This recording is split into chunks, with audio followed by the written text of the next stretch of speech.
Så, nytt projekt på gång. Toolfix, verktygshållare, sidohållare, vad man nu kallar det, till svarven. De finns att köpa de här, men de kostar, får se nu vad är det, jag tror de kostar 2975 kronor, 3000 spänn säger vi, per styck de här. Och jag vill ha ett 10-tal till, så jag har köpt material istället. Såna här bitar som blir till de här hållarna, de är inte riktigt nog breda, så jag ska svetsa på plattjärn sen för justerskruvarna. Och sen några större ämnen, 80x80 tror jag de här är, för borrstångshållare. Så det är typ en likadan, fast det kommer vara ett hål i dem istället.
Nu när jag ska fräsa den här ytan här, så vill jag ju såklart att den ska bli i 90 grader mot den, vilket det kommer bli när jag klämmer den i skruvstädet. Men den måste ju också bli i 90 här. Så, och den här ytan här plus den på undersidan, det är de två ytorna jag inte har maskinerat ännu. Så just nu kanske den ska vara så här. Ja, uppåt lite eller neråt lite. Då får man använda någon vinkelhak eller någonting för att kolla att den blir rätt. Och så fräser man ena sidan. Sen när man vänder den upp och ner, då är det ju bra. Så jag har redan gjort en sån här bit. Och då kan jag använda den här som en mall. Och eftersom att jag har fräst den här sidan och andra sidan, så är den här lägre än vad den kommer fräsas till. Så jag kommer inte fräsa in i den här någonting.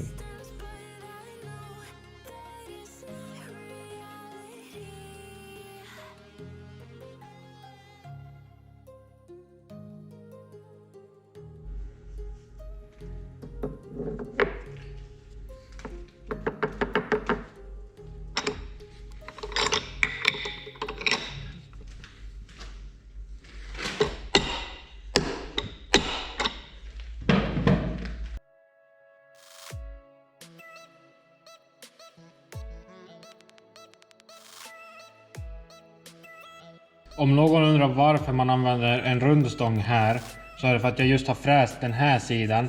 Och den är förmodligen inte helt parallell med den sidan. Men käftarna i skruvstycket är parallell med varann.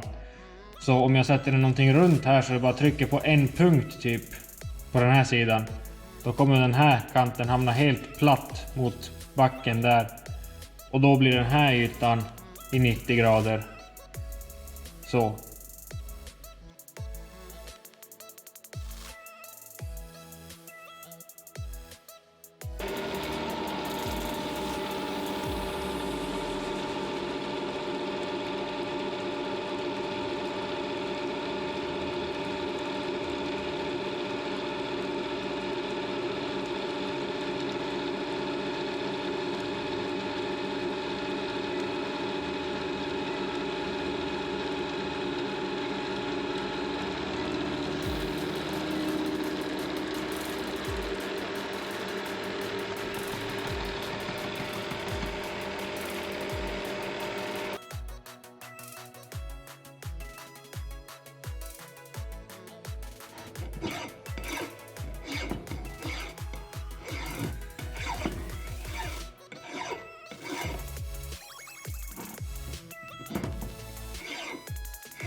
Jag har redan städat det här en gång.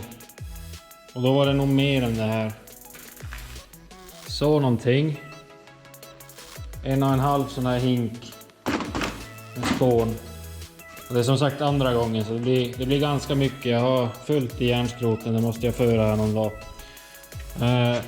Nästa grej att fräsa in blir ju det här spåret här på baksidan. Själva låsningen. Jag kommer börja med att fräsa bara med en pinnfräs. Till rätt bredd och rätt djup. Alltså själva rakt ner så här. Fräser alla dem och alla borrstångshållare.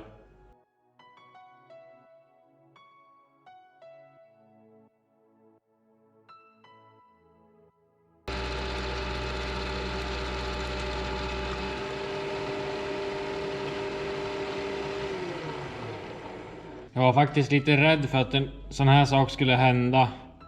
För att det här skruvstycket verkar klämma lite snett. Så även fast jag har mikrometer mätt de här att de är på 100-delen samma.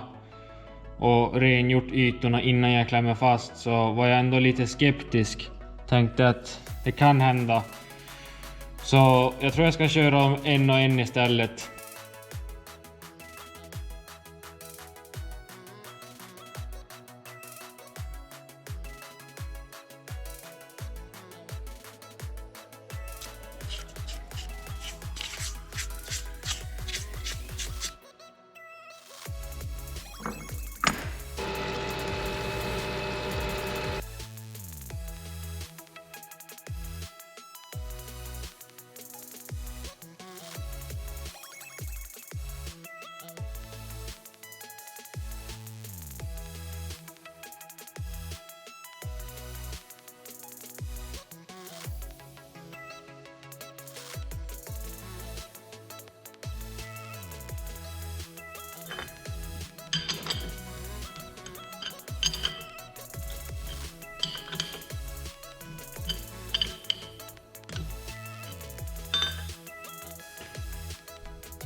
Det jag nu har fräst i alla de där hållorna jag håller på att göra är att jag har tagit upp med en pinnfräs bara den här ytan här. Det jag måste göra nu är att fräsa med T-spårsfräs, fräsa det här, den här fickan här, och jag måste ställa fräshuvudet på en vinkel och fräsa den här. Det är en vinkel där och en där, och den är viktig att få rätt. För den ska ju matcha mot vinkeln som är här. Så är den fel så ligger den ju bara och rider på en punkt på båda sidorna. Man vill ju ha den i kontakt hela vägen. Den här vinkeln, om jag inte minns fel, jag har inte skrivit upp måttet på den, men jag har gjort de här hållarna för några år sedan. Och jag har för mig att den här vinkeln är 15 grader per sida. Så det jag har gjort här nu är att jag har ställt fräshuvudet på just 15 grader. Det finns ju en gradskala här. Och den står nästan på 15, men det är inte helt exakt. Man kan inte förlita sig bara på den. Så det jag har gjort är att jag har spänt upp en 10 mm slipad härdad axel i huskycken. Och den här den går väldigt rakt. Och sen har jag satt upp indikatorklockan. Och så jag har bara ögonmåttat att den står rakt åt, ja, alltså åt det hållet. Och även härifrån att den är vågrätt. Och så har jag räknat ut att 3 varv på den här, alltså 3 mm i den ledden nu efter den här vinkeln, om det är rätt. 3 mm där ska motsvara 11,196 mm i höjdled. Och den är 11,195 och den räknar ju med 5000 delars mellanrum, så det är så nära jag får den. Jag vet inte hur bra det syns här nu. Jag har bara satt upp en gammal hållare hit i för att kolla att vinkeln ser rätt ut innan jag nu börjar fräsa in den. För jag vet att den här hållaren passar och funkar bra. Och det ser ut att passa bra det här. Det ser ut som att det är rätt. Jag är redo att börja fräsa de här nu och jag kommer bara fräsa längs med sidan. Och sen vänder jag biten och fräser igen. Och så får jag göra så tills jag tycker att jag får rätt passform på grejerna.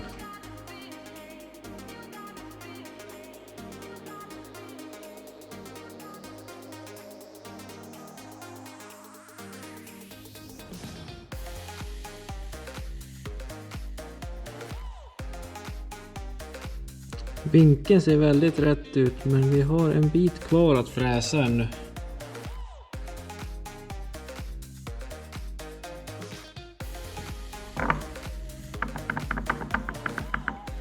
När jag är färdig med den 20:e, då kommer det vara skitbra det. Men de är fortfarande nog bra. Och med tanke på att det finns spel så här, så betyder det att den kommer aldrig kunna ligga emot här. Den här vinkeln på båda sidorna kommer den inte ligga emot. Så man har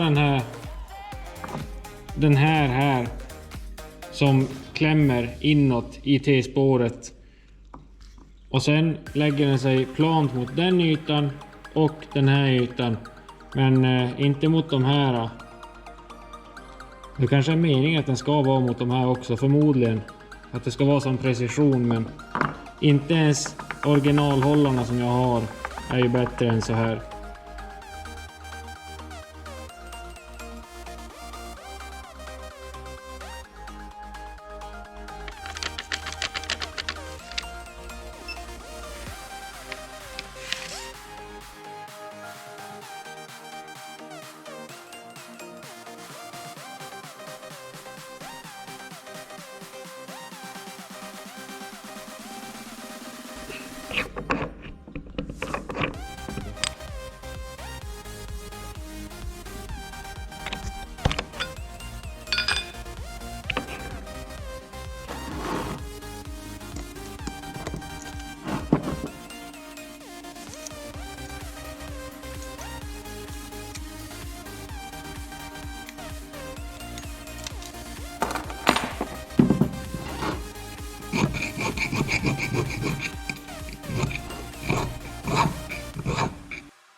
Kommer använda en slö pinnfräs nu som är lite chippad för att skrota bort det mesta av materialet.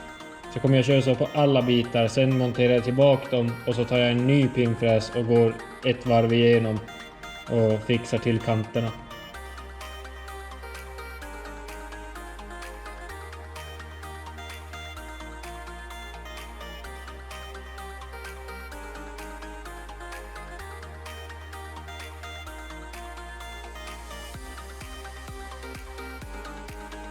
Ganska fort går det ändå att ta ner dem så här.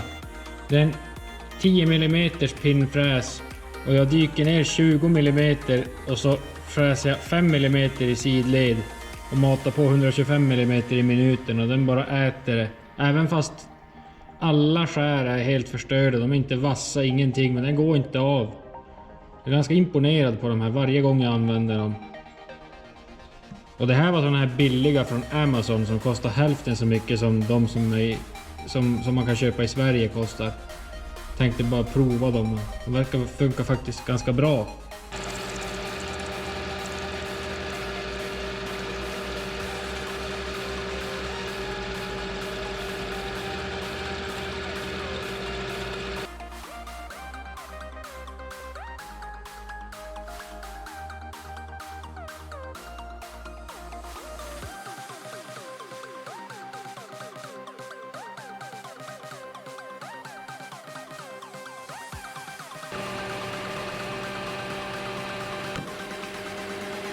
Där gav den upp. Jäklar vad den höll länge den där faktiskt.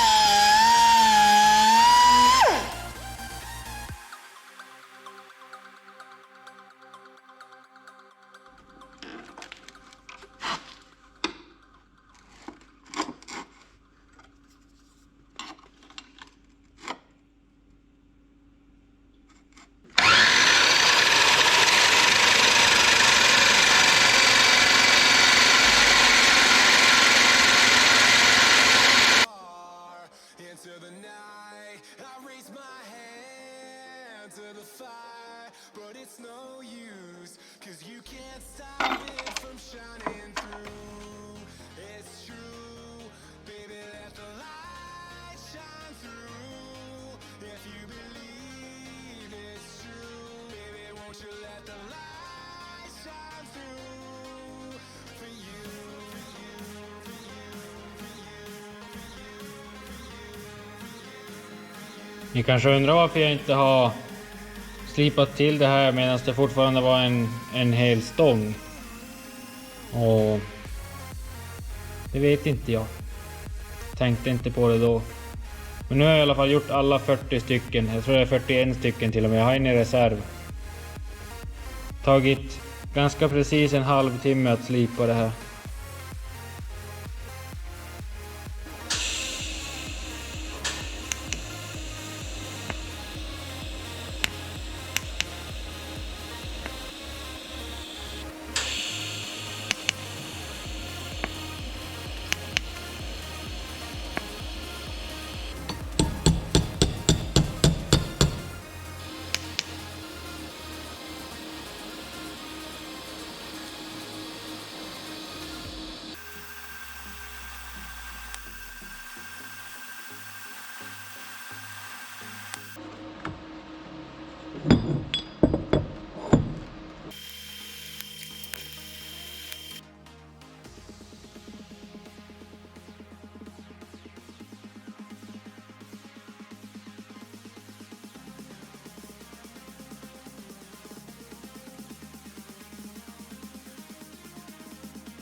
Kanske måste ha kylning för att det ska bli en bra yta.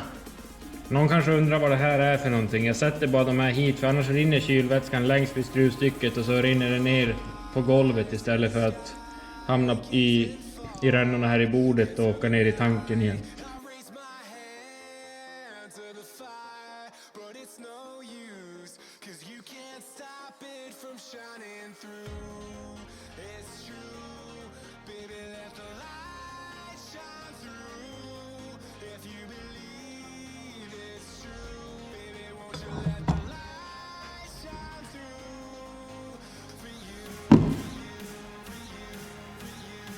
Jag har planat till de här ytorna nu på alla, och så på de här borrstångshållarna som är lite smalare men ändå fick en lika bred bit plattjärn här, så har jag fräst av 2 mm på insidan här på varje. Jag tänkte att jag ska göra färdigt all fräsning på de här före jag borrar, för det är skönt att vara helt klar med någonting. Så jag ska fräsa in radier här och här. Så det är 4 radier per sån här, så 80 stycken. Så det blir ju skitkul i alla fall.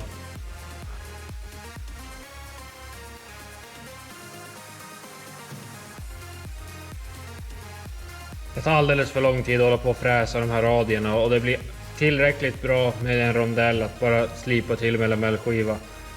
För att den här radien har ju egentligen, den på utsidan har inget syfte. Den här inne måste jag ha någonting, i alla fall slipa bort lite grann så att den får plats. För just nu tar den i här. Men ska jag hålla på fräsen så kommer den att ta alltså 5-6 timmar att fräsa in de här.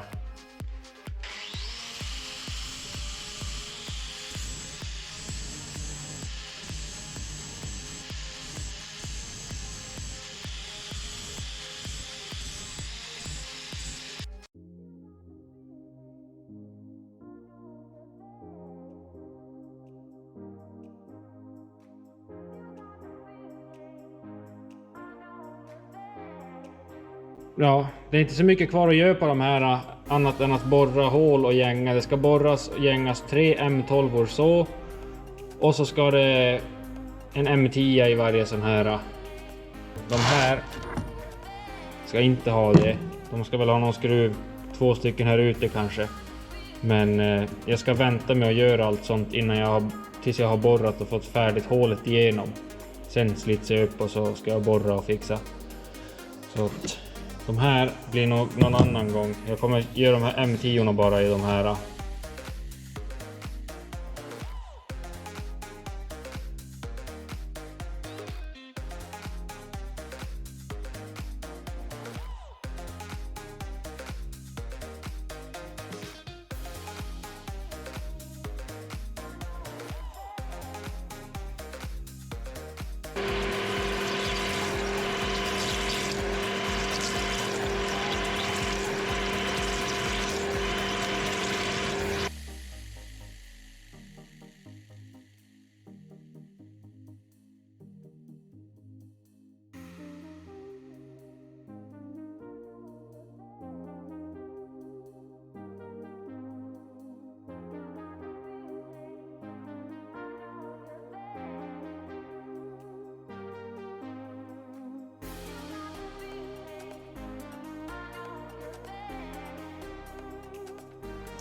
Sådär, ska börja gänga. Jag använder Tapmatic 70X gängapparat. Så den här kommer göra mitt liv så jävla mycket lättare. Jag har 85 hål att gänga. M12 och M10. Så det hade ju tagit ganska många timmar för hand. Speciellt om man ska köra med förtapp och mellantapp och sluttapp. Nu var det ju helt plötsligt 3 gånger så många. Jag har en maskingängtapp här i, helt ny. Om ni inte vet det så finns det ju olika varianter av de här maskingängtapparna. De vanligaste det är ju den här som är en spiralgängtapp och den här som är en spåndrivande sån här, ja vad det nu heter, det är som en liten spiral längst ut i toppen. Och skillnaden på de största skillnaden är att den här kör man om hålet är utan botten. Det här hålet går ju rätt igenom. Då kör man den här för den trycker spånen neråt. Den här, då kommer spånen dras uppåt, men den här håller inte lika bra. Så alltid kör en sån här om spånen får plats att tryckas ut neråt. Då går den inte av ens nästan lika lätt. Jag kommer gänga alla de här M12orna på alla bitar. Sen byter jag till M10 gängtappen och kör de här 2 hålen. För ska jag byta gängtapp i den här gängapparaten på varje bit, då tar det mycket längre tid.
Ska vi se om den sitter fast. Kan man påstå.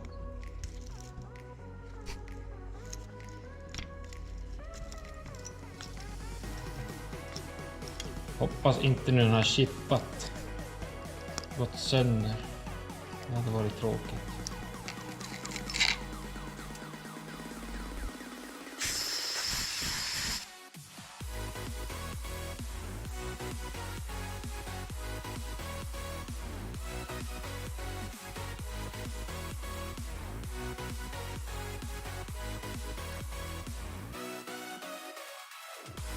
Det här är anledningen till varför man ska ha en gängapparat om man gängar många hål. Alltså den här tappen hade utan tvekan den här maskinen brytt av. Det gör det ju för hand ganska lätt, en M12 gängtapp. Men den här har en lamellkoppling inbyggd hit i, och det är planetväxlar och lite grejer. Den är ganska avancerad på insidan, jag har haft isär den faktiskt. Och då kan man justera, det är fjädrar som trycker på ett lamellpaket och de kan man justera genom att ställa den och vrida på den här stora muttern här uppe. Och om man har ställt den rätt, då händer det så som det händer för mig här. Den gängar bra, ända tills någonting går fel och tappen fastnar. Då slirar kopplingen istället. Hade man satt den här i en hylssjuck eller en borrsjuck, vad som helst, och bara matat ner istället, då hade den här tappen gått av dit in och då hade det varit ganska mycket värre nu. Plus att den här, på grund av att den har planetväxeln där inne och så den är fjäderbelastad, så när man har gått ner till botten då lyfter man bara upp det huvudet, eller som i mitt fall sänker bordet. Då kommer planetväxeln ändra rotationsriktningen istället. Så då matar den ju upp tappen, och eftersom att den är fjäderbelastad så här, när tappen kommer då till längst upp i hålet ska ut, då snärtar den upp så den inte rullar den översta gängan som man annars har problem med. Sen kanske ni har läst här på så står det M5 till M18. Ja, vad gör man då om man behöver gänga M4? Då får man ta den här istället. Man måste ha två. Det här är en 30X, det finns 50X också. Och den hade kanske varit mer lämplig för det jag gör, men den här är riktigt smidig.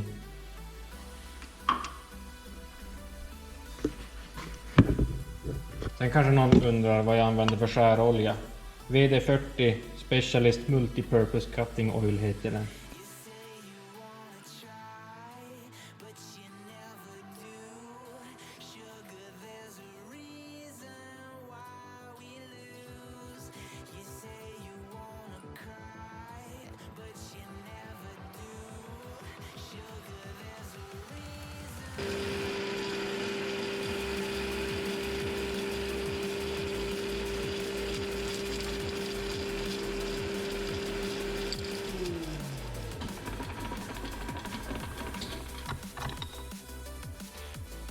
Det var det sista hålet gängat.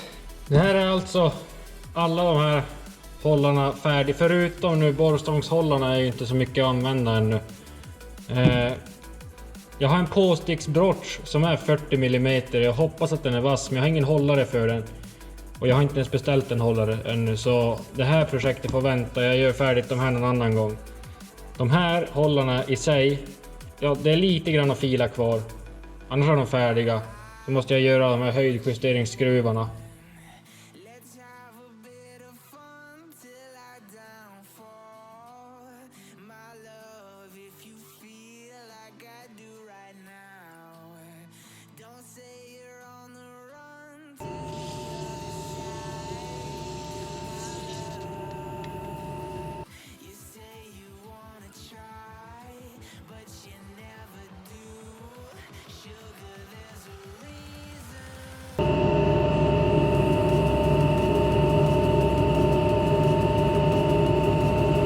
Liten grej om lättring, för jag ser att det är många som verkar ha problem med det här.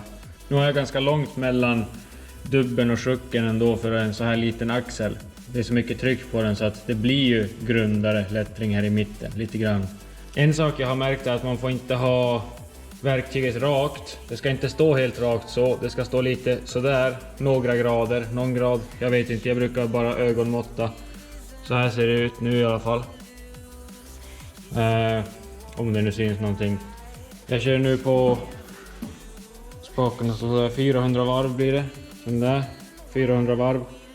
Och matningen är på 1:1.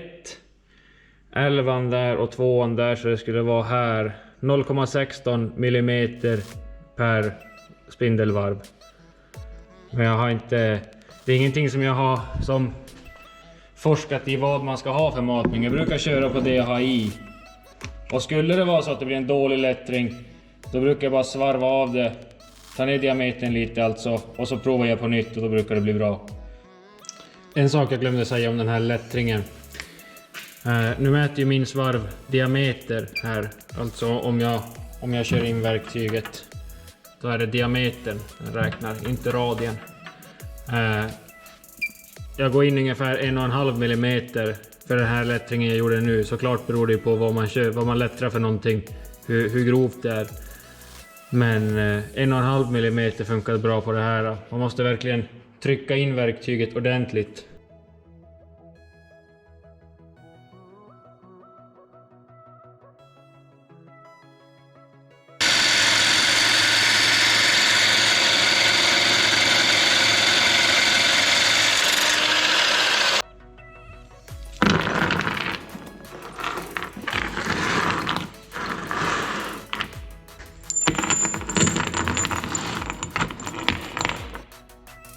Varför köpa skruvar när man istället kan spendera en hel förmiddag på att tillverka 40 stycken?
Det här kanske kommer som en överraskning för vissa, men jag har köpt skruv. Jag tillverkar inte allt själv.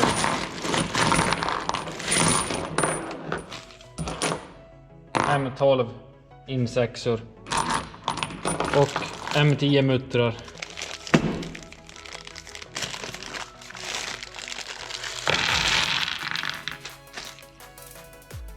Det kanske var en dum idé, jag tror inte jag behöver alla.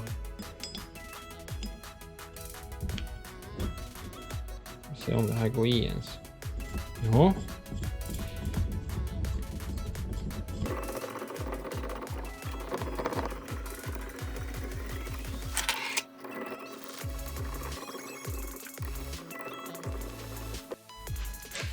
Ja, nu är det färdigt det här projektet med sidohållarna. Nu kanske någon funderar på hur mycket jag egentligen har sparat in på att göra de här. Jag har stått en hel vecka nästan. Eller 6 dagar i alla fall. 6-7 dagar, någonting sånt där har det tagit att göra de här. Så jag räknar ihop lite snabbt. Om man köper dem på OTD Tools, enda stället jag vet fast man kan köpa dem som privatperson i alla fall. Så kostar en sidohållare 2975 kronor. Och en borrstångshållare 40 mm, sådana som jag gör, 5537,50 kronor per styck. Och det här är inklusive moms. Så det blir 72 312 kronor och 50 öre för det som ni ser där. Om nu borrstångshållarna hade varit färdiga. Jag har lagt strax över 9000 på det här. Och då har jag räknat 2 500 i verktyg. För jag har haft sönder lite pinnfräsar och vändskär och ja. Så 2500 ungefär har jag förbrukat i verktyg. Och det är väl självförvållat att jag körde på med pinnfräsar när det vibrerar. Men jag har sparat i runda slängar 63 000 kronor på att göra dem själv. Sen behöver jag ju inte så här många, men alla de här är inte till mig. Jag har bytt massa grejer med en kille och han skulle väl ha 4 stycken sidhållare tror jag det var. Jag måste kolla upp det där. Men majoriteten av det ska jag ha själv i alla fall.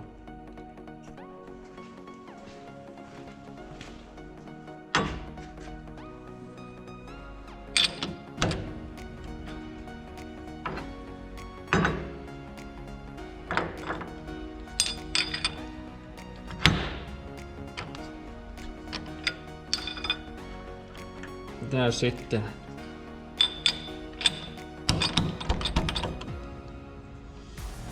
Jag vill inte ens komma loss. Perfekt. Jag tror jag har det perfekta verktyget här nu också. Jag har köpt ett nytt. En ny stålhållare.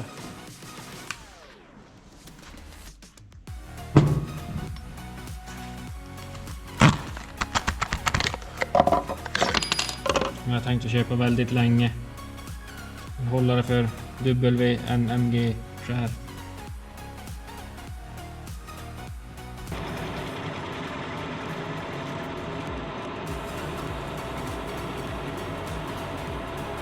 Jag tror inte det kommer gå så bra, men 8 mm på diametern är ganska liten. Det här.